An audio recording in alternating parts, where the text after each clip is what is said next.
গত সপ্তাহে ছেলে আমার জন্য একটা সোনার আংটি কিনে এনে বলল, মা, এটা তোমার এনগেজমেন্ট রিং। গত সপ্তাহে অফিস থেকে ফিরে ছেলে একটা ছোট্ট বক্স আমার হাতে দিয়ে বলল, মা, এটা তোমার জন্য। আমি বক্স খুলে দেখি একটা সুন্দর সোনার আংটি। আমি বললাম, এত দামি জিনিস কেন কিনেছিস? সে আমার সামনে হাঁটু গেড়ে বসে বলল, মা, এটা তোমার এনগেজমেন্ট রিং। আমি হতবাক হয়ে বললাম, কি বলছিস তুই? সে আমার হাত ধরে বলল, মা, আমি তোমাকে বিয়ের প্রস্তাব দিচ্ছি। আমি চাই তুমি আমার স্ত্রী হও। আমি কাঁপতে কাঁপতে বললাম, এ কি পাগলামি? সে আংটিটা আমার আঙুলে পরিয়ে দিতে চাইল। আমি হাত সরিয়ে নিলাম। সে আবার বলল, মা, আমি জানি এটা অস্বাভাবিক, কিন্তু গল্প এখানেই শেষ নয়। এরপরে আরও রহস্যজনক ঘটনা ঘটল। দান করার কয়েকদিন পর আমি স্বপ্নে দেখলাম কমলাকান্ত দাস আমার সামনে এসে দাঁড়িয়েছেন। তিনি বললেন, মৌসুমী, তোমরা অভিশাপ থেকে মুক্ত হয়েছ। কিন্তু আমার আরও একটা গোপন কথা আছে। কি গোপন কথা? আমি স্বপ্নে জিজ্ঞাসা করলাম। আমার আসল ধনসম্পদ এখনও পাওনি তোমরা। যেটা দান করেছ সেটা ছিল শুধু একটা পরীক্ষা। আসল সম্পদ লুকানো আছে আরও গভীরে। পরের দিন সকালে উঠে আমি তপনকে স্বপ্নের কথা বললাম। তপন বলল, এগুলো নিশ্চয়ই স্বপ্ন, আর কোনো রহস্য নেই। কিন্তু আমার মন বলছিল যে এটা শুধু স্বপ্ন নয়। আমি আবার গুপ্ত কক্ষে গেলাম। এবার আরও মনোযোগ দিয়ে সব কিছু দেখলাম। দেয়ালে একটা ছোট্ট নকশা চোখে পড়ল, যেটা আগে খেয়াল করিনি। নকশাটা ছিল একটা মানচিত্রের মতো। সেখানে আমাদের বাড়ির আশেপাশের এলাকার ছবি আঁকা। একটা বিশেষ জায়গায় চিহ্ন দেওয়া। আমি ম্যাপ অনুযায়ী খুঁজতে শুরু করলাম। সে চিহ্নের জায়গাটা ছিল আমাদের বাড়ির পেছনের পুকুরের ধারে, একটা পুরনো বটগাছের নিচে। তপন আর সৌরভকে নিয়ে আমি সেই জায়গায় গেলাম। বটগাছের নিচে খুঁড়তে শুরু করলাম। প্রায় ৩ ফুট খুঁড়ার পর একটা পাথরের বাক্স পেলাম। বাক্স খুলতেই অবাক হয়ে গেলাম। ভিতরে একটা স্বর্ণের পাত্র, আর সেই পাত্রের মধ্যে একটা পাণ্ডুলিপি। পাণ্ডুলিপিতে লেখা ছিল, যে পরিবার অভিশাপ থেকে মুক্ত হয়ে নিঃস্বার্থভাবে দান করতে পেরেছে, তারাই এই আসল সম্পদের অধিকারী। এই স্বর্ণের পাত্রটি স্পর্শ করলে তোমাদের জীবনে অফুরন্ত সুখ ও সমৃদ্ধি আসবে। কিন্তু শর্ত হল, তোমরা কখনো লোভী হবে না, সবসময় দরিদ্রদের সাহায্য করবে। আমি স্বর্ণের পাত্রটি স্পর্শ করলাম। সাথে সাথে অদ্ভুত একটা উষ্ণতা অনুভব করলাম। মনে হল যেন আমার সারা শরীরে একটা ইতিবাচক শক্তি প্রবাহিত হচ্ছে। সেদিন থেকে আমাদের পরিবারে অভাবনীয় পরিবর্তন আসতে শুরু করল। তপনের ব্যবসায় হঠাৎ করে প্রচুর লাভ হতে শুরু করল। সৌরভের পড়াশোনায় অসাধারণ ফলাফল আসতে লাগল। তানিয়াও ক্লাসে প্রথম হতে শুরু করল। কিন্তু আমরা কমলাকান্ত দাসের উপদেশ ভুলিনি। আমরা নিয়মিত দরিদ্রদের সাহায্য করতে শুরু করলাম। একটা এতিমখানা চালু করলাম। বৃদ্ধাশ্রমে নিয়মিত সাহায্য পাঠাতে শুরু করলাম। একদিন আমি আবার স্বপ্ন দেখলাম। কমলাকান্ত দাস এসে বললেন, মৌসুমী, তোমরা আমার গর্ব। তোমরা সত্যিকারের উত্তরাধিকারী। কিন্তু আমার একটা শেষ উপহার আছে তোমাদের জন্য। কি উপহার? আমি জিজ্ঞাসা করলাম। আমার জীবনের সবচেয়ে বড় রহস্য। আমি আসলে কোথায় গিয়েছিলাম? পরের দিন সকালে আমি দেখি আমাদের বাগানে একটা নতুন গাছ গজিয়েছে। অথচ গতকাল সেখানে কোনো গাছ ছিল না। গাছটার নিচে একটা চিঠি পেলাম। চিঠিতে লেখা, প্রিয় মৌসুমী, আমি আসলে মরে যাইনি। আমি একটা বিশেষ জায়গা চলে গিয়েছিলাম যেখানে সময় থেমে থাকে। সেই জায়গার নাম কালচক্র। এটা এমন একটা স্থান যেখানে অতীত, বর্তমান আর ভবিষ্যৎ একসাথে মিলে যায়। আমি সেখানে গিয়েছিলাম কারণ আমি জানতে চেয়েছিলাম আমার পরিবারের ভবিষ্যৎ কী হবে। আর আজ আমি দেখতে পেয়েছি তোমরা সবাই কত ভালো মানুষ হয়েছ। এই গাছটা একটা বিশেষ গাছ। এটার ফল খেলে মানুষ যে কোনো রোগ থেকে সুস্থ হয়ে যায়। তোমরা এই ফল দিয়ে মানুষের সেবা করো। এবং হ্যাঁ, আমি শীঘ্রই তোমাদের সাথে দেখা করতে আসছি। কারণ কালচক্র থেকে এখন আমি বেরিয়ে আসতে পারি। তোমাদের পূর্বপুরুষ কমলাকান্ত দাস। আমি বিশ্বাস করতে পারছিলাম না। কমলাকান্ত দাস এখনও বেঁচে আছেন? কিন্তু তার তো ১৩০ বছর বয়স হওয়ার কথা। সেই সন্ধ্যায় আমি বাগানের গাছটার কাছে বসেছিলাম। হঠাৎ করে একটা আলোর ঝলকানি দেখলাম। আর তারপরেই দেখি একজন ভদ্রলোক আমার সামনে দাঁড়িয়ে আছেন। তার চেহারা একদম সেই ছবির মতোই, শুধু একটু আধুনিক পোশাক পরে আছেন। তুমি নিশ্চয়ই মৌসুমী, তিনি মৃদু স্বরে বললেন। আমি কাঁপতে কাঁপতে বললাম, আপনি কমলাকান্ত দাস? তিনি হেসে বললেন, হ্যাঁ, আমি তোমাদের পরদাদা। কালচক্র থেকে এসেছি তোমাদের সাথে দেখা করতে। তিনি আমাকে পুরো ব্যাপারটা বোঝালেন। কালচক্র একটা ভিন্ন মাত্রার জগৎ যেখানে কোনো বয়স বাড়ে না। তিনি সেখানে গিয়ে অনেক জ্ঞান অর্জন করেছেন। আর এখন তিনি ফিরে এসেছেন তার পরিবারকে আশীর্বাদ দিতে। তিনি আমাদের বললেন, এই গাছের ফল দিয়ে তোমরা একটা হাসপাতাল চালু করো। অসহায় মানুষদের সেবা করো। আর আমি তোমাদের সাথে থেকে সেই কাজে সাহায্য করব। সেদিন থেকে আমাদের জীবনে এক নতুন অধ্যায় শুরু হল। আমরা একটা হাসপাতাল চালু করলাম যেখানে দরিদ্র মানুষরা বিনামূল্যে চিকিৎসা পায়। আর সেই বিশেষ গাছের ফল দিয়ে অনেক কঠিন রোগের চিকিৎসা করতে পারি। কমলাকান্ত দাস আমাদের সাথে থেকে হাসপাতাল চালাতে সাহায্য করেন। তিনি অনেক প্রাচীন চিকিৎসা পদ্ধতি জানেন যা আধুনিক ডাক্তাররাও জানেন না। কিন্তু সবচেয়ে বড় রহস্য হল, তিনি আমাদের বলেছেন যে কালচক্রে আরও অনেক আমাদের পূর্বপুরুষ আছেন। তারাও একদিন ফিরে আসবেন পৃথিবীতে ভালো কাজ করতে। 1 বছর পর একদিন সকালে আমি দেখি বাগানে আরও 2টো গাছ গজিয়েছে। একটা থেকে এমন ফুল ফোটে যার গন্ধে মানুষের মন ভালো হয়ে যায়। আরেকটা থেকে এমন পাতা পাওয়া যায় যা দিয়ে চা বানালে মানুষের স্মৃতিশক্তি বেড়ে যায়। কমলাকান্ত দাস বললেন, এগুলো আমার অন্য পূর্বপুরুষদের উপহার। তোমাদের পরিবার এখন একটা বিশেষ শক্তির অধিকারী। আমি জিজ্ঞাসা করলাম, কি শক্তি? তিনি বললেন, মানুষের সেবা করার শক্তি। তোমরা এখন অন্যদের জীবনে আলো নিয়ে আসতে পারবে। এরপর থেকে আমাদের হাসপাতালে অলৌকিক সব ঘটনা ঘটতে শুরু করল। যেসব রোগী অন্য কোথাও ভালো হচ্ছিল না, তারা আমাদের হাসপাতালে এসে সুস্থ হয়ে যেত। একদিন একজন ক্যান্সার রোগী এলো। ডাক্তাররা তাকে বলেছিল আর মাত্র 2 মাস বাঁচবে। কিন্তু আমাদের বিশেষ গাছের ফল খাওয়ানোর পর 3 মাসেই তার ক্যান্সার সম্পূর্ণ ভালো হয়ে গেল। আরেকদিন একজন পাগল রোগী এলো।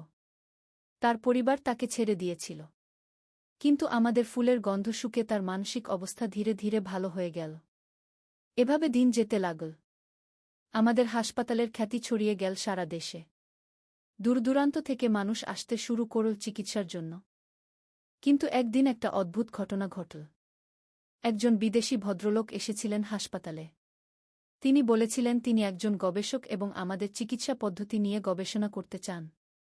কমলাকান্ত দাস আমাকে সতর্ক করে দিলেন, মৌসুমী, এই লোকটার ব্যাপারে সাবধান থেকো। এর উদ্দেশ্য ভালো নয়। কিন্তু আমি ভাবলাম উনি হয়তো অতিরিক্ত সন্দেহ করছেন। আমি সেই বিদেশি ভদ্রলোককে আমাদের চিকিৎসা পদ্ধতি দেখালাম। কয়েকদিন পর আমি জানতে পারলাম সেই ভদ্রলোক আসলে একটা বড় ওষুধ কোম্পানির মালিক। তিনি আমাদের গাছের নমুনা চুরি করে নিয়ে গেছেন এবং সেগুলো দিয়ে কৃত্রিম ওষুধ তৈরি করে বিক্রি করতে চান। কমলাকান্ত দাস বললেন, আমি জানতাম এমন হবে। কিন্তু চিন্তা করো না। সে যত চেষ্টাই করুক, আমাদের গাছের আসল শক্তি কপি করতে পারবে না। কারণ এর শক্তি আসে ভালোবাসা থেকে, লোভ থেকে নয়। সত্যিই তাই হল। সেই বিদেশি ভদ্রলোক যত চেষ্টাই করলেন, তিনি আমাদের গাছের মতো কার্যকর ওষুধ তৈরি করতে পারলেন না। এদিকে আমাদের পরিবারে আরও অদ্ভুত ঘটনা ঘটতে শুরু করল। তানিয়া বলল, মা, আমি স্বপ্নে একজন সুন্দর মহিলাকে দেখি যিনি আমাকে নানা রকম গানের কথা বলেন। কমলাকান্ত দাস বললেন, সেটা নিশ্চয়ই তোমার পরদাদিমা। তিনিও কালচক্রে আছেন। তানিয়ার মধ্যে বিশেষ ক্ষমতা আছে। সে ভবিষ্যতে অনেক বড় কাজ করবে। সত্যিই তানিয়ার মধ্যে অদ্ভুত ক্ষমতা দেখা দিতে শুরু করল। সে স্পর্শ করলেই রোগীরা ভালো হয়ে যেত। অনেক সময় সে বলে দিতে পারত কোনো রোগীর কী সমস্যা। একদিন হাসপাতালে একটা ছোট্ট বাচ্চা এলো যার কোনো কথা বলতে পারছিল না। ডাক্তাররা বলেছিল এটা জন্মগত সমস্যা। কিন্তু তানিয়া বাচ্চাটার হাত ধরে 10 মিনিট বসে থাকার পর বাচ্চাটা মা বলে ডাকল। এভাবে আমাদের পরিবার ধীরে ধীরে একটা অলৌকিক পরিবারে পরিণত হল। কিন্তু আমরা কখনো গর্বিত হইনি। সবসময় মনে রেখেছি যে এই শক্তি আমাদের দেওয়া হয়েছে মানুষের সেবা করার জন্য। একদিন সৌরভ আমাকে বলল, মা, আমার একটা স্বপ্ন আছে।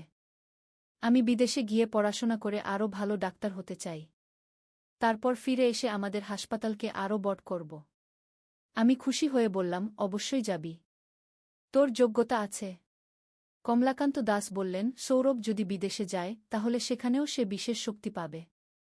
কারণ আমাদের পরিবারের রক্তে এখন কালচক্রের আশীর্বাদ মিশে গেছে। সৌরভ বিদেশে যাওয়ার প্রস্তুতি নিতে শুরু করল। আর তানিয়া আরও বেশি করে হাসপাতালের কাজে সাহায্য করতে লাগল। একদিন রাতে আমি স্বপ্নে দেখলাম কমলাকান্ত দাসের সাথে আরও অনেক মানুষ।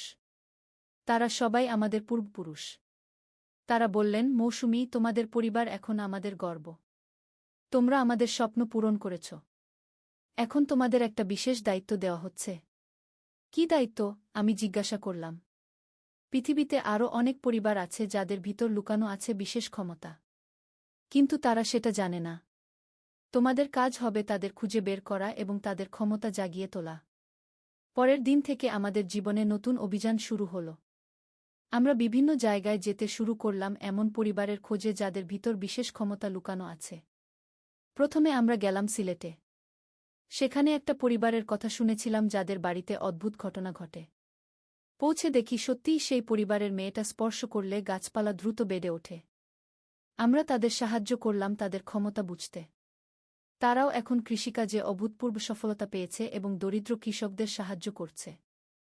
এরপর আমরা গেলাম চট্টগ্রামে। সেখানে একটা ছেলে ছিল যে পানির সাথে কথা বলতে পারত। আমরা তাকে সাহায্য করলাম তার ক্ষমতা বিকশিত করতে। এখন সে মাছ চাষে অসাধারণ সফলতা পেয়েছে। এভাবে আমরা সারা দেশ ঘুরে বেড়াতে লাগলাম। প্রতিটা জায়গায় নতুন রহস্য, নতুন ক্ষমতাসম্পন্ন পরিবার। আর আমাদের কাজ ছিল তাদের সঠিক পথ দেখানো।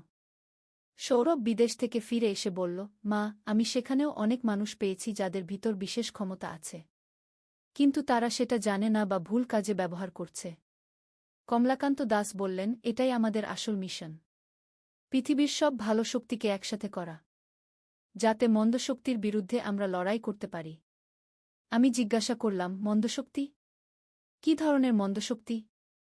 তিনি গম্ভীর হয়ে বললেন, কালচক্রে আমি দেখেছি ভবিষ্যতে একটা বড় বিপদ আসছে।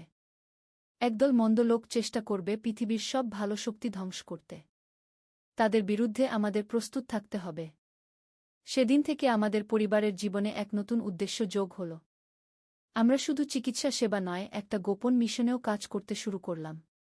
তানিয়া তার ক্ষমতা আরও বিকশিত করল। সে এখন শুধু স্পর্শ করে রোগ ভালো করতে পারে না, দূর থেকেও মানুষের মানসিক অবস্থা বুঝতে পারে। একদিন তানিয়া বলল, মা, আমি অনুভব করতে পারছি যে আমাদের শহরে কিছু মন্দ লোক এসেছে। তারা আমাদের গাছগুলো নষ্ট করার চেষ্টা করবে। সেই রাতেই আমরা দেখলাম কয়েকজন কালো পোশাক পরা লোক আমাদের বাগানে ঢুকার চেষ্টা করছে। কমলাকান্ত দাস তার হাত তুলতেই একটা অদৃশ্য দেয়াল তৈরি হয়ে গেল বাগানের চারপাশে। মন্দ লোকগুলো সেই দেয়ালে ধাক্কা খেয়ে পিছিয়ে গেল। তারপর তারা পালিয়ে গেল। কমলাকান্ত দাস বললেন, এটা শুধু শুরু। এরপর আরও বড় আক্রমণ আসবে। আমাদের আরও শক্তিশালী হতে হবে। পরের কয়েক মাসে আমরা দেশের বিভিন্ন প্রান্তে ছড়িয়ে ছিটিয়ে থাকা বিশেষ ক্ষমতাসম্পন্ন পরিবারগুলোকে একসাথে করলাম। একটা গোপন নেটওয়ার্ক তৈরি করলাম। সৌরভ ফিরে এসে বলল, মা, বিদেশেও আমি অনেক মানুষ পেয়েছি যারা আমাদের সাথে যোগ দিতে চায়। তারাও বুঝতে পেরেছে যে একটা বড় বিপদ আসছে। আমাদের নেটওয়ার্ক দিন দিন বড় হতে লাগল। বিভিন্ন দেশের মানুষ আমাদের সাথে যোগ দিল। কেউ প্রাণীদের সাথে কথা বলতে পারত, কেউ প্রকৃতির শক্তি নিয়ন্ত্রণ করতে পারত, কেউ বা মানুষের মন পড়তে পারত।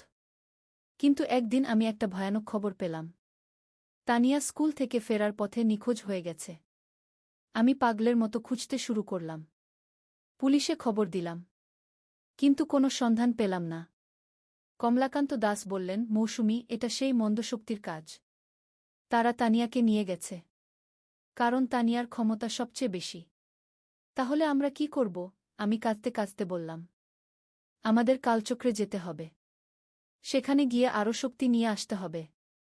সেই রাতেই কমলাকান্ত দাস আমাদের নিয়ে একটা বিশেষ অনুষ্ঠান করলেন। তিনি বললেন, তোমরা সবাই আমার হাত ধরো। আমি তোমাদের কালচক্রে নিয়ে যাব। আমি, তপন আর সৌরভ তার হাত ধরলাম। হঠাৎ করে চারপাশে সব কিছু ঘুরতে শুরু করল। মনে হলো যেন আমরা একটা টাইম মেশিনে চড়েছি। একটু পর আমরা এমন একটা জায়গায় পৌঁছালাম যেটা কোনো পৃথিবীর মতো নয়। সেখানে সময় যেন থেমে আছে। আকাশ রহবেরঙে, মাটি স্ফটিকের মতো চকচক করছে। আমি দেখলাম সেখানে আরও অনেক মানুষ আছে। তারা সবাই আমাদের বিভিন্ন যুগের পূর্বপুরুষ। আমার শাশুড়িমাও সেখানে ছিলেন, যিনি 10 বছর আগে মারা গিয়েছিলেন। তিনি আমাকে দেখে বললেন, মৌসুমী, তুমি এসেছ? তানিয়া এখানে আছে। আমি দৌড়ে গিয়ে তানিয়াকে জড়িয়ে ধরলাম। মা, তানিয়া কাঁদতে কাঁদতে বলল। আমি ভয় পেয়েছিলাম। আমি জিজ্ঞাসা করলাম, কে তোকে এখানে নিয়ে এসেছে? একজন বৃদ্ধ মহিলা এগিয়ে এসে বললেন, আমি তানিয়ার পরপর দাদিমা। আমি তাকে নিয়ে এসেছি একটা বিশেষ প্রশিক্ষণ দিতে। কি প্রশিক্ষণ? তপন জিজ্ঞাসা করল। তানিয়ার ভিতর সবচেয়ে শক্তিশালী ক্ষমতা আছে, কিন্তু সেটা সঠিকভাবে ব্যবহার করতে শিখতে হবে। নইলে মন্দ শক্তির বিরুদ্ধে আমরা টিকতে পারব না। কালচক্রে আমরা 7 দিন কাটালাম, কিন্তু পৃথিবীতে সেটা ছিল মাত্র 7 ঘণ্টা। সেখানে আমরা সবাই নতুন ক্ষমতা শিখলাম। আমি শিখলাম কিভাবে মানুষের অসুখ দূর থেকেই বুঝতে পারা যায়। তপন শিখল কিভাবে গাছপালার সাথে যোগাযোগ করতে হয়। সৌরভ শিখল কিভাবে মানুষের মনের কষ্ট দূর করতে হয়। আর তানিয়া শিখল তার সবচেয়ে বড় ক্ষমতা, কিভাবে মন্দ শক্তি দূর করতে হয়। কালচক্র থেকে ফিরে এসে আমরা দেখি আমাদের হাসপাতালের চারপাশে অনেক মন্দ লোক জড়ো হয়েছে। তারা আমাদের বিশেষ গাছগুলো কেটে ফেলার চেষ্টা করছে। কিন্তু এবার আমরা প্রস্তুত ছিলাম। তানিয়া তার হাত তুলতেই সেই মন্দ লোকগুলো পালিয়ে গেল। আমি দূর থেকেই বুঝতে পারলাম তাদের মনের অন্ধকার। তপন গাছগুলোর সাথে কথা বলে তাদের আরও শক্তিশালী করল। সৌরভ এলাকার মানুষদের মানসিক শক্তি বাড়িয়ে দিল যাতে তারা মন্দ প্রভাব থেকে রক্ষা পায়। এভাবে আমাদের পরিবার পরিণত হল একটা অলৌকিক পরিবারে। আমরা এখন শুধু চিকিৎসা সেবা দেই না, মানুষকে অন্ধকার থেকে আলোর পথ দেখাই। কমলাকান্ত দাস বললেন, মৌসুমী, তোমাদের এই যাত্রা আরও দীর্ঘ। এখনও অনেক রহস্য বাকি আছে। অনেক বিপদ আসবে। কিন্তু তোমরা যদি ভালোবাসা আর নিঃস্বার্থতা দিয়ে এগিয়ে যেতে পারো, তাহলে সব বিপদ থেকে রক্ষা পাবে। আর আজ পর্যন্ত আমরা সেই পথেই চলছি। প্রতিদিন নতুন অভিযান, নতুন রহস্য, নতুন মানুষকে সাহায্য করার সুযোগ। আমার জীবন এখন একটা অ্যাডভেঞ্চার গল্পের মতো। কিন্তু সবচেয়ে বড় কথা হল, আমি বুঝতে পেরেছি যে পরিবারের ভালোবাসাই সবচেয়ে বড় শক্তি। যখন সৌরভ মূর্তির প্রভাবে পড়েছিল, তখন আমি তাকে হারিয়ে ফেলার ভয় পেয়েছিলাম। কিন্তু শেষ পর্যন্ত আমাদের পারিবারিক বন্ধনই তাকে রক্ষা করেছে। এখন আমাদের হাসপাতালে প্রতিদিন শত শত মানুষ আসে। আমরা সবাইকে বিনামূল্যে সেবা দেই। আর যারা সামর্থ্য অনুযায়ী দান করতে চায়, তাদের অর্থ দিয়ে আমরা আরও দরিদ্র মানুষের সেবা করি। তানিয়া এখন 16 বছরের হয়েছে। তার ক্ষমতা আরও বেড়েছে। সে এখন ভবিষ্যতের ছোটখাটো ঘটনা দেখতে পায়। সৌরভ এখন একজন দক্ষ ডাক্তার। তার হাতের স্পর্শেই অনেক জটিল রোগ ভালো হয়ে যায়। তপনও তার ক্ষমতা কাজে লাগিয়ে একটা বড় কৃষি প্রকল্প চালু করেছে। সেখানে কোনো রাসায়নিক সার ব্যবহার না করেই প্রচুর ফসল হয়। আর আমি হয়ে উঠেছি এই সব অভিযানের নেত্রী। প্রতিদিন নতুন চ্যালেঞ্জ, নতুন রহস্য। কিন্তু আমি ভয় পাই না। কারণ আমি জানি আমার পরিবার আর আমাদের পূর্বপুরুষরা সবসময় আমাদের সাথে আছেন। গত মাসে আমরা একটা বড় সাফল্য পেয়েছি। একটা আন্তর্জাতিক মন্দ সংগঠন আমাদের দেশে অন্ধকার ছড়ানোর চেষ্টা করেছিল। কিন্তু আমাদের নেটওয়ার্কের সবাই মিলে তাদের ঠেকিয়ে দিয়েছি। কমলাকান্ত দাস বলেছেন, তোমাদের এই সাফল্য কালচক্রের সবাই দেখেছে। আমাদের সব পূর্বপুরুষ গর্বিত। এখন আমাদের পরিবারের সবার আলাদা আলাদা দায়িত্ব। আমি দেখাশোনা করি যে সব কিছু ঠিকমতো চলছে কিনা। তপন কৃষি আর প্রকৃতির কাজ করে। সৌরভ হাসপাতালের প্রধান ডাক্তার। আর তানিয়া আমাদের গোপন মিশনের প্রধান। আমাদের জীবন এখন একটা ফ্যান্টাসি সিনেমার মতো। প্রতিদিন কোনো না কোনো অলৌকিক ঘটনা ঘটে। কিন্তু আমরা সবসময় মনে রাখি যে এই শক্তি আমাদের দেওয়া হয়েছে মানুষের কল্যাণের জন্য। গত সপ্তাহে একটা মজার ঘটনা ঘটেছে। একজন সাংবাদিক এসেছিল আমাদের হাসপাতালের খবর নিতে। সে আমাকে জিজ্ঞাসা করল, আপনারা কিভাবে এত অসাধ্য সাধন করেন? আমি হেসে বললাম, ভালোবাসা আর নিঃস্বার্থতা দিয়ে। সে আরও জানতে চাইল। কিন্তু আমি আমাদের আসল রহস্যের কথা বলিনি। কারণ কমলাকান্ত দাস বলেছেন, যারা প্রস্তুত নয় তাদের এই সত্য জানানো ঠিক নয়। এখন আমাদের পরিবারের একটা বিশেষ নিয়ম আছে। প্রতি পূর্ণিমার রাতে আমরা সবাই একসাথে বসে কালচক্রের সাথে যোগাযোগ করি। সেখানে আমাদের পূর্বপুরুষরা আমাদের পরবর্তী মিশনের কথা বলেন। গত পূর্ণিমায় তারা বললেন, তোমাদের পরবর্তী কাজ হবে আরও কঠিন। পৃথিবীর সবচেয়ে বড় মন্দ শক্তি জেগে উঠেছে। সেটা ঠেকাতে হলে তোমাদের সব দেশের ভালো শক্তিকে একসাথে করতে হবে। আমি জিজ্ঞাসা করলাম, সেই মন্দ শক্তি কি? সেটা এমন একটা শক্তি যা মানুষের মনে ঘৃণা, লোভ আর অহংকার ভরে দেয়া। যদি এটা ছড়িয়ে পড়ে, তাহলে পৃথিবীতে শুধু যুদ্ধ আর ধ্বংস থাকবে। এখন আমরা সেই নতুন মিশনের জন্য প্রস্তুতি নিচ্ছি। বিভিন্ন দেশের আমাদের সহযোগীরা তাদের এলাকায় ভালো শক্তি জাগানোর কাজ করছে। সৌরভ বলেছে, মা, আমার মনে হয় আমি আমেরিকায় গিয়ে সেখানকার ভালো শক্তিগুলোকে একসাথে করার চেষ্টা করব। তানিয়া বলেছে, আমি ইউরোপে যাব। সেখানে অনেক প্রাচীন ক্ষমতা লুকিয়ে আছে। আর আমি আর তপন থেকে যাব এশিয়ায় আমাদের নেটওয়ার্ক আরও শক্তিশালী করতে। কমলাকান্ত দাস বলেছেন, তোমাদের এই বিচ্ছেদ সাময়িক। যখন চূড়ান্ত যুদ্ধের সময় আসবে তখন তোমরা সবাই আবার একসাথে হবে। আমার মনে হয় আমার জীবনটাই একটা রহস্যময় উপন্যাসের মতো হয়ে গেছে। যা শুরু হয়েছিল একটা সোনার আংটি দিয়ে, সেটা এখন হয়ে গেছে পৃথিবী রক্ষার মিশন। আমি মাঝে মাঝে ভাবি, যদি সেদিন সৌরভ সেই ট্রাঙ্ক না পেত, তাহলে কি হতো? আমরা কি সারা জীবন জানতেই পারতাম না যে আমাদের ভিতর এত বড় ক্ষমতা লুকিয়ে আছে? কিন্তু এখন আমি বুঝতে পেরেছি যে কোনো কিছুই কাকতালীয় নয়। সব কিছুরই একটা কারণ আছে। আমাদের পরিবারকে এই বিশেষ দায়িত্ব দেওয়া হয়েছে কোনো না কোনো কারণে। আজকাল আমি যখন তানিয়াকে দেখি তার ক্ষমতা ব্যবহার করতে, আমার গর্ব হয়। কিন্তু একটু ভয়ও হয়। এত ছোট বয়সে এত বড় দায়িত্ব। কিন্তু তানিয়া বলে, মা, আমি ভয় পাই না। কারণ আমি জানি আমার পরিবার আর আমাদের পূর্বপুরুষরা সবসময় আমার সাথে আছেন। আর আমি যে কাজ করছি সেটা মানুষের কল্যাণের জন্য। গতকাল রাতে আমি আবার স্বপ্ন দেখলাম। এবার দেখলাম আমাদের পরিবারের ভবিষ্যৎ। দেখলাম তানিয়া একদিন পৃথিবীর সবচেয়ে বড় নেত্রী হয়েছে। সৌরভ হয়েছে বিশ্বের সেরা চিকিৎসক। তপন হয়েছে প্রকৃতি রক্ষার সবচেয়ে বড় কর্মী। আর আমি হয়েছি সেই মা যিনি তার সন্তানদের সঠিক পথ দেখিয়েছেন। স্বপ্নে আমি দেখলাম পৃথিবী একদিন হয়ে উঠেছে শান্তি আর ভালোবাসার জগৎ। কোনো যুদ্ধ নেই, কোনো ঘৃণা নেই। সব মানুষ মিলেমিশে থাকছে। আর সেই পৃথিবী তৈরি করতে আমাদের পরিবার একটা ছোট্ট ভূমিকা রেখেছে। এই গল্পের মাধ্যমে আমি বোঝালাম যে জীবনে যখন অদ্ভুত কিছু ঘটে, তখন ভয় না পেয়ে সাহসের সাথে মোকাবিলা করতে হয়। পরিবারের সবাই মিলে থাকলে যে কোনো সমস্যার সমাধান করা যায়।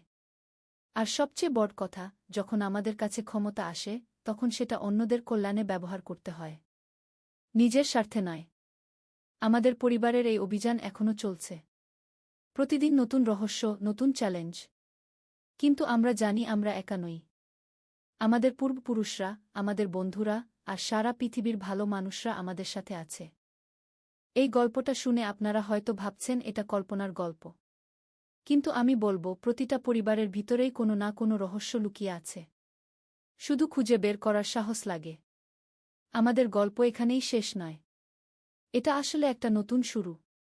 কারণ আমরা জানি আমাদের সামনে আরও বড় অভিযান অপেক্ষা করছে।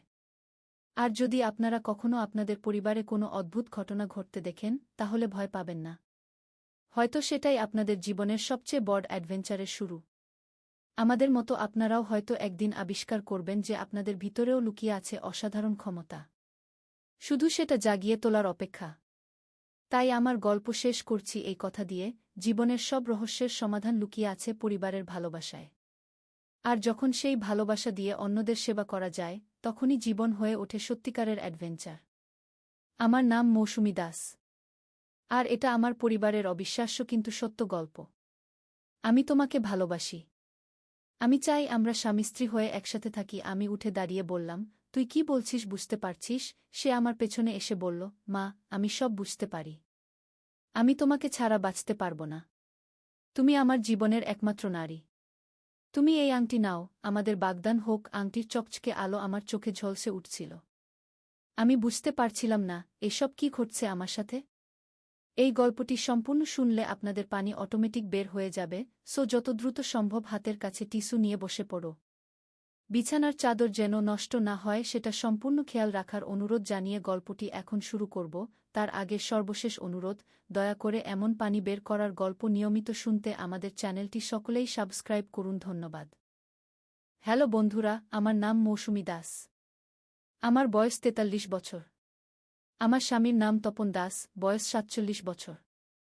আমাদের ২ সন্তান, সৌরভ আর তানিয়া। সৌরভ ২১ বছর বয়সী, ইউনিভার্সিটিতে পড়ে। তানিয়া ১৪ বছর বয়সী, স্কুলে যায়। আমাদের বাড়িটা ঢাকার একটা পুরনো এলাকায়। ৩ তলা বাড়ি, একটু পুরনো হলেও বেশ বড়। আমার শ্বশুর শাশুড়ি আমাদের সাথেই থাকেন। বাড়িটার একটা বিশেষত্ব আছে, এটা প্রায় ১০০ বছরের পুরনো। আমার স্বামীর দাদুর আমলে তৈরি হয়েছিল। সেদিন ছিল শুক্রবার। সৌরভ সকালে ক্লাস থেকে ফিরে এসে আমাকে ডেকে বলল, মা, তোমার সাথে একটা জরুরি কথা আছে। আমি রান্নাঘর থেকে বেরিয়ে এসে বললাম, কি হয়েছে বাবা? সে বলল, মা, তুমি বিশ্বাস করবে না যে আমি কি দেখেছি। আমি চা বানাতে বানাতে বললাম, কি দেখেছিস? সে একটু ঘাবড়ে গিয়ে বলল, মা, আমি আজ সকালে বাড়ির ছাদে গিয়েছিলাম। সেখানে একটা পুরনো ট্রাঙ্ক দেখলাম যেটা আগে কখনো দেখিনি। আমি অবাক হয়ে বললাম, ট্রাঙ্ক কোথায়? সে বলল, ছাদের একেবারে কোণের দিকে, জলের ট্যাঙ্কের পেছনে। আমার মনে পড়ল, আমি তো ছাদে নিয়মিত যাই কাপড় শুকাতে, কিন্তু কোনো ট্রাঙ্ক তো দেখিনি কখনো। আমি বললাম, তুই নিশ্চিত? সে মাথা নেড়ে বলল, হ্যাঁ মা। আর সেই ট্রাঙ্কটার মধ্যে একটা চিঠি ছিল। আমি চমকে উঠলাম, চিঠি? কার চিঠি? সৌরভ তার পকেট থেকে একটা হলুদ রঙের পুরনো চিঠি বের করল। চিঠিটা দেখে মনে হচ্ছিল অনেক দিনের পুরনো।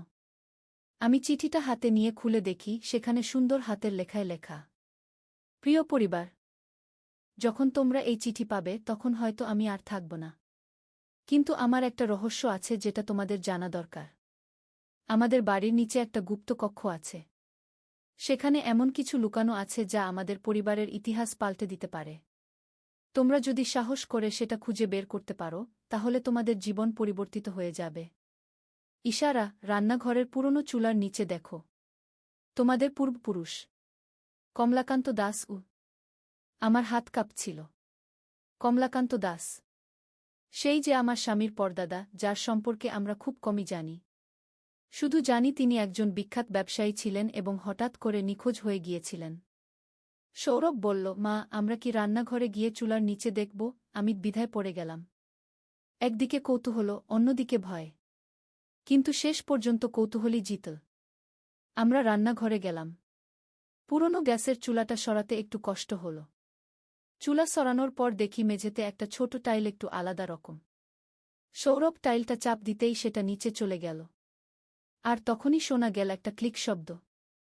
হঠাৎ করে রান্নাঘরের দেয়ালের একটা অংশ সরে গেল। সেখানে একটা সিঁড়ি দেখা গেল যা নিচের দিকে নেমে গেছে। আমার গা শিউরে উঠল। এতদিন আমরা এই বাড়িতে থাকলাম, কিন্তু এই গুপ্ত পথের কোনো খবরই জানতাম না। সৌরভ বলল, মা, আমরা নিচে যাব। আমি বললাম, আগে তোর বাবাকে ডাকি। কিন্তু সৌরভ বলল, না মা, আগে আমরা দুজনে দেখে আসি। যদি কিছু না থাকে তাহলে বাবাকে ব্যর্থ কষ্ট দেওয়া হবে। আমি টর্চ নিয়ে সৌরভের সাথে সিঁড়ি দিয়ে নামতে শুরু করলাম। সিঁড়িগুলো পাথরের তৈরি এবং বেশ পুরনো। প্রায় 20টা ধাপ নেমে আমরা একটা ছোট কক্ষে পৌঁছালাম। কক্ষটা অন্ধকার, কিন্তু টর্চের আলো দেখলাম দেয়ালে অনেকগুলো পুরনো ছবি ঝুলানো। একটা পুরনো ডেস্ক, তার উপর কিছু বই আর কাগজপত্র। আর কোণের দিকে একটা বড় লোহার বাক্স। আমি ছবিগুলো দেখতে লাগলাম। সবগুলোই পুরনো, সাদাকালো। একটা ছবিতে দেখি একজন ভদ্রলোক, পরনে সাহেবি পোশাক। সৌরভ বলল, মা, এই লোকটা কি আমাদের পরদাদা? আমি ভালো করে দেখে বললাম, মনে হচ্ছে তো। ডেস্কের উপর একটা ডায়েরি পেলাম। পাতা উল্টে দেখি সেখানে কমলাকান্ত দাসের হাতের লেখা। তিনি লিখেছেন, আজ 18ই আগস্ট 1947। দেশভাগ হয়ে গেছে। কিন্তু আমার একটা রহস্য আছে যা কেউ জানে না। ব্রিটিশ আমলে আমি একটা বিশেষ ব্যবসা করতাম। আমি প্রাচীন ধনসম্পদ সংগ্রহ করতাম। আর এই সব ধনসম্পদ আমি লুকিয়ে রেখেছি এই ঘরেই। কিন্তু আজ আমাকে এই শহর ছেড়ে চলে যেতে হবে। কারণ আমার পেছনে কিছু খারাপ লোক লেগেছে। তারা আমার সংগ্রহের কথা জেনে গেছে। আমি জানি না আমি আর কখনো ফিরে আসতে পারব কিনা। যদি আমার পরিবারের কেউ এই চিঠি পায়, তাহলে জেনে রাখো, এই কক্ষে যা আছে সেগুলো তোমাদের 1000 বছরের মতো সুখে রাখতে পারবে। কিন্তু সাবধান, এই ধনসম্পদের সাথে একটা অভিশাপও জড়িত। আমি আর সৌরভ দুজনেই নিঃশব্দে দাঁড়িয়ে রইলাম। এত বড় রহস্য আমাদের বাড়িতেই লুকানো ছিল। সৌরভ লোহার বাক্সের দিকে এগিয়ে গেল। বাক্সটা বেশ ভারী মনে হচ্ছিল। উপরে একটা তালা, কিন্তু তালাটা মরচে ধরে গেছে। সৌরভ জোর করে তালা ভাঙতে চেষ্টা করল। একটু পর তালা ভেঙে গেল। বাক্স খুলতেই আমার চোখ ঝলসে গেল। ভিতরে অসংখ্য সোনার গহনা, প্রাচীন মুদ্রা আর কিছু রত্নপাথর। মা, আমরা তো ধনী হয়ে গেলাম, সৌরভ চিৎকার করে বলল। কিন্তু আমার মনে পড়ল ডায়েরিতে অভিশাপের কথা। আমি বললাম, সৌরভ, আগে পুরো ডায়েরিটা পড়ি। দেখি আর কি লেখা আছে। ডায়েরির পরের পাতায় লেখা ছিল, এই সম্পদগুলো আমি বিভিন্ন প্রাচীন মন্দির থেকে সংগ্রহ করেছি। কিন্তু একটা সমস্যা হয়েছে। এগুলোর মধ্যে একটা বিশেষ মূর্তি আছে যেটা দেবী কালীর। সেই মূর্তিটা স্পর্শ করলে যে কেউ অদ্ভুত আচরণ করতে শুরু করে। আমার নিজের ছেলে সেই মূর্তি স্পর্শ করার পর থেকে খুবই অদ্ভুত ব্যবহার করছে। সে আমার স্ত্রীকে অন্য চোখে দেখতে শুরু করেছে। এমন কিছু কথা বলছে যা একজন ছেলের মুখে শোভা পায় না। আমি বুঝতে পেরেছি এই মূর্তির একটা অশুভ শক্তি আছে। যে ব্যক্তি এটা স্পর্শ করে তার মনে অস্বাভাবিক চিন্তা আসে, বিশেষ করে পারিবারিক সম্পর্কের বিষয়ে। তাই আমি এই সম্পদের সাথে একটা সতর্কতা রেখে যাচ্ছি। যে মূর্তিটা কালো পাথরের তৈরি এবং তার গলা লাল মালা, সেটা কখনো স্পর্শ করো না আগে। আমার গা ছমছম করে উঠল। আমি বাক্সের দিকে তাকালাম। সেখানে সত্যিই একটা কালো পাথরের মূর্তি ছিল, গলা লাল মালা।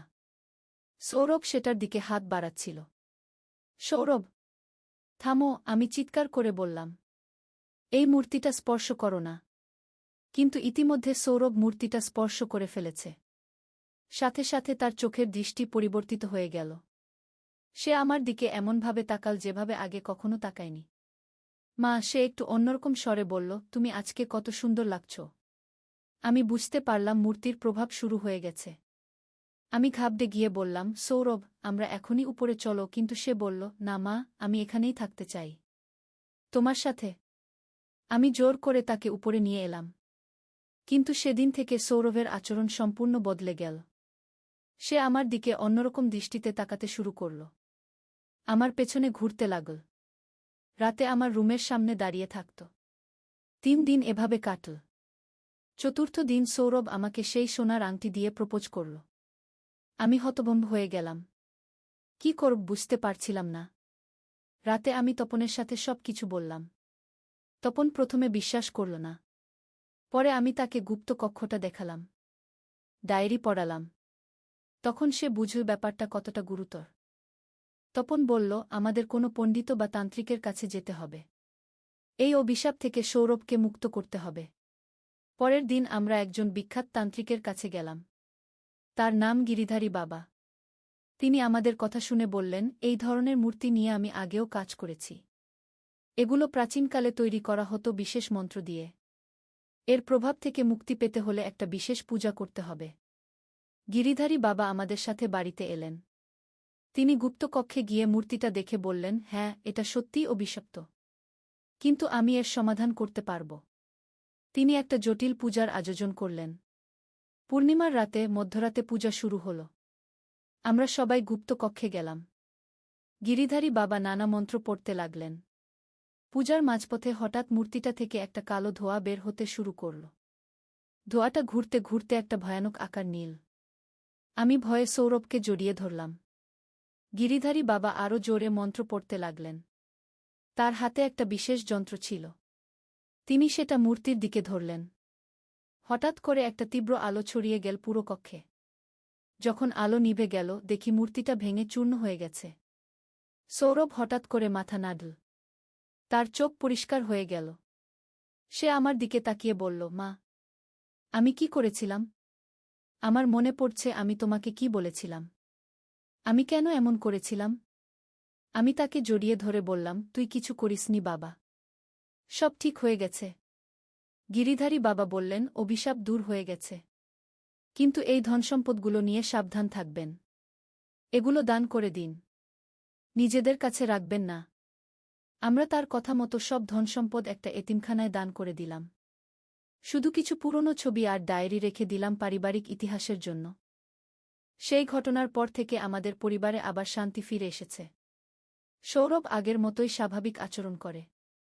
কিন্তু এই রহস্যের সমাধান করতে গিয়ে আমরা জানতে পারলাম আমাদের পূর্বপুরুষের অনেক গোপন কাহিনী। গিরিধারী বাবা আমাদের বলেছিলেন, আপনাদের পরদাদা একজন সাধু মানুষ ছিলেন।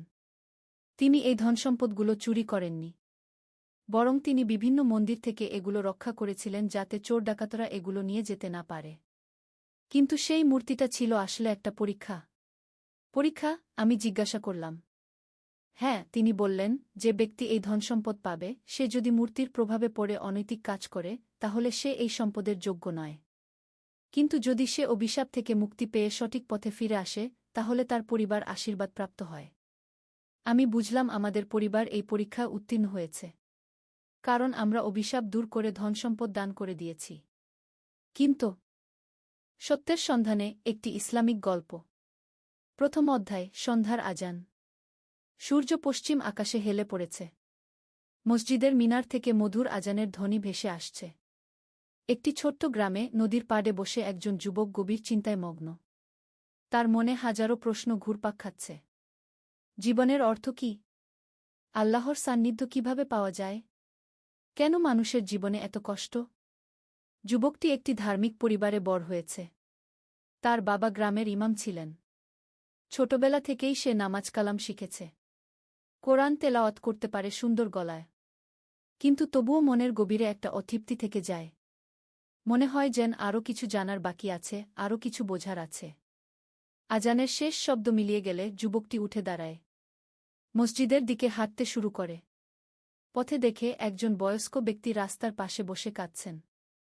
যুবকটি থমকে দাঁড়ায়। কাছে গিয়ে জিজ্ঞেস করে, চাচা, আপনার কি হয়েছে? কেন কাঁদছেন? বৃদ্ধ লোকটি মুখ তুলে তাকায়। তার চোখে অগ্নিস্ফুলিঙ্গ। বাবা, আমার ছেলে আজকে আমাকে ঘর থেকে বের করে দিয়েছে। বলেছে বুড়া হয়ে গেছি, এখন তার বোঝা। নিজের সন্তান আমাকে চিনতে পারল না। যুবকটির মন ভেঙে যায়। এ কেমন জামানা! সন্তান বাবাকে রাস্তায় ফেলে দেয়। সে বৃদ্ধের হাত ধরে বলে, চাচা, আপনি আমার সাথে আসুন। আজকে আমার ঘরেই থাকবেন। বৃদ্ধ অবাক হয়ে তাকায়। তুমি তো আমাকে চেন না। তবুও চেনার কি আছে? আপনি একজন মানুষ, আমিও মানুষ। আল্লাহ সবাইকে ভালোবাসেন। আর আল্লাহর সৃষ্টির সেবা করাই তো আমাদের কাজ। দ্বিতীয় অধ্যায়, রাতের ইবাদত। সেই রাতে বৃদ্ধকে নিজের ঘরে থাকার ব্যবস্থা করে দেওয়ার পর যুবকটি একা বসে থাকে। রাতের নিস্তব্ধতায় মনে হয় যেন পৃথিবীর সব শব্দ থেমে গেছে। শুধু মনের কথোপকথন চলতে থাকে। সে ভাবে, আজকে যে ঘটনাটি ঘটল, এটা কি কোনো ইশারা? আল্লাহ কি তাকে কিছু শেখাতে চাইছেন? তার মনে পড়ে হজরত রাসূল এর একটি হাদিস, যে ব্যক্তি মানুষের প্রতি দয়া করে না, আল্লাহ তার প্রতি দয়া করেন না। মাঝরাতে সে তাহাজ্জুদের নামাজে দাঁড়ায়। দীর্ঘ সিজদা আল্লাহর কাছে কান্নাকাটি করে। হে আল্লাহ, আমি তোমার পথ খুঁজছি। আমাকে সঠিক পথ দেখাও।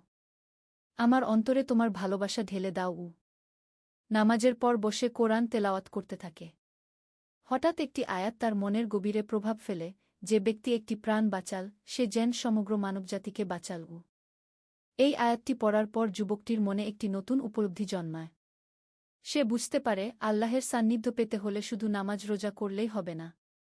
মানুষের সেবা করতে হবে। দুঃখীদের পাশে দাঁড়াতে হবে। তৃতীয় অধ্যায়, সকালের আলো। ফজরের নামাজের পর যুবকটি বৃদ্ধের খোঁজ নেয়। দেখে তিনি একা বসে কাঁদছেন। কাছে গিয়ে জিজ্ঞেস করে, চাচা, কি ব্যাপার? আবার কাঁদছেন কেন? বাবা, আমি ভাবছিলাম, আমার মতো একটা বুড়া মানুষের জন্য তুমি এত কষ্ট করছ। আমার নিজের ছেলেই যেখানে আমাকে চায় না, সেখানে তুমি। যুবকটি বৃদ্ধের কাঁধে হাত রেখে বলে, চাচা, এসব কথা বলবেন না। আপনি আমার বাবার সমান। আর একটা কথা মনে রাখবেন, মানুষ ভুল করে, কিন্তু আল্লাহ কখনো ভুল করেন না। তিনি আপনাকে আমার কাছে পাঠিয়েছেন, এটাও একটা হেকমত।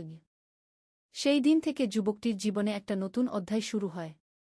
সে প্রতিদিন গ্রামের দরিদ্র মানুষদের খোঁজ নেয়। কারো ঔষধ কিনে দেয়, কারো খাবারের ব্যবস্থা করে। অসুস্থদের হাসপাতালে নিয়ে যায়। একদিন সে দেখে একটি ছোট মেয়ে রাস্তার পাশে বসে আছে। তার পাশে একজন মহিলা শুয়ে আছেন। মেয়েটি কাঁদছে। যুবকটি কাছে গিয়ে দেখে মহিলাটি অজ্ঞান।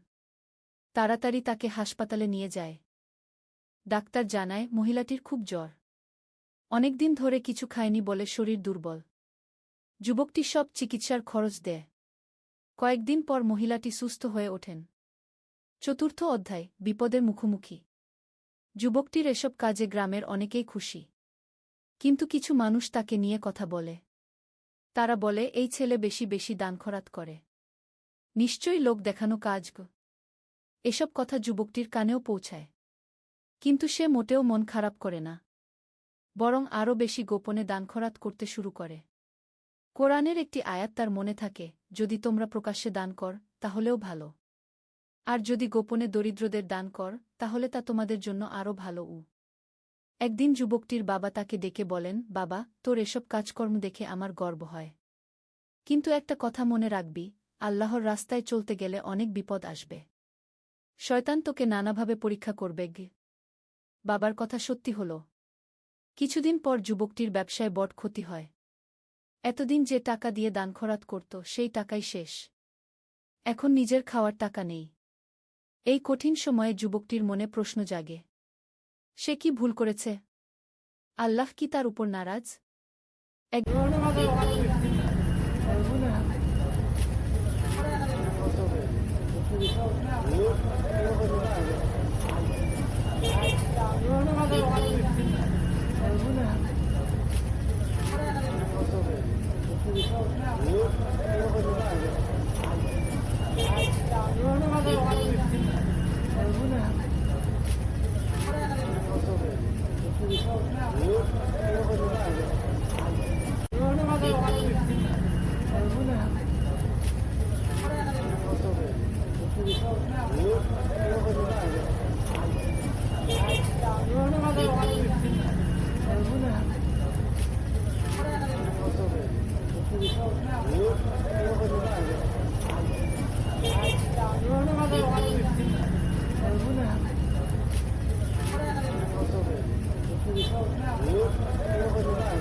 Kosovo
Good.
Alguna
Thank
Good.